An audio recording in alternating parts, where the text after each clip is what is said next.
Victory Venkatesh కథానాయకుడిగా Trivikram direction లో ఒక చిత్రానికి అయితే సన్నాహాలు జరుగుతున్నాయి. వెంకీ గురూజీ మార్క్ చిత్రంగా మలుస్తున్నారు.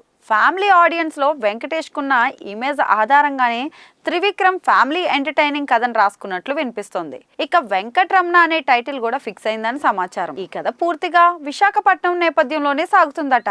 ఇక విశాఖలో దిగువ మధ్య తరగతి కుటుంబంలో పుట్టి పెరిగిన 50 ఏళ్ల వ్యక్తి కథగా ఆవిష్కరిస్తున్నారట. కుటుంబ అనుబంధాల నేపథ్యానికి త్రివిక్రమ్ మార్క్ హాస్యాన్ని జోడించి సిద్ధం చేసిన స్క్రిప్ట్ అని అర్థమవుతుంది. విశాఖ అనకాపల్లి ప్రాంతాలతో తనకున్న అనుబంధాన్ని గురూజీ ఈ కథలో హైలైట్ చేయబోతున్నారట. త్రివిక్రమ్ అంటే బలమైన డైలాగులు, బంధాలు, భావోద్వేగంతో కథను నడిపించగల దిట్ట.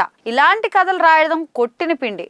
అతడు, అత్తారింటికి దారేది, సన్ ఆఫ్ సత్యమూర్తి, అరవింద సమేత, అలా వైకుంఠపురంలో లాంటి చిత్రాల్లో ఎమోషన్ పాతతే అయినా కానీ తనదైన ట్రీట్మెంట్ తో రక్తి కట్టించారు. వాటిలో హాస్యం అంతే కూడా పండుతుంది.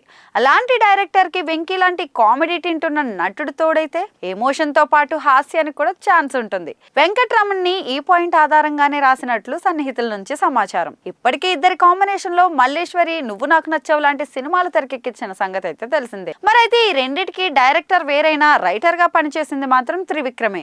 వెంకీ శైలి, ఇమేజ్ ఆధారంగా తయారైన కథలివి.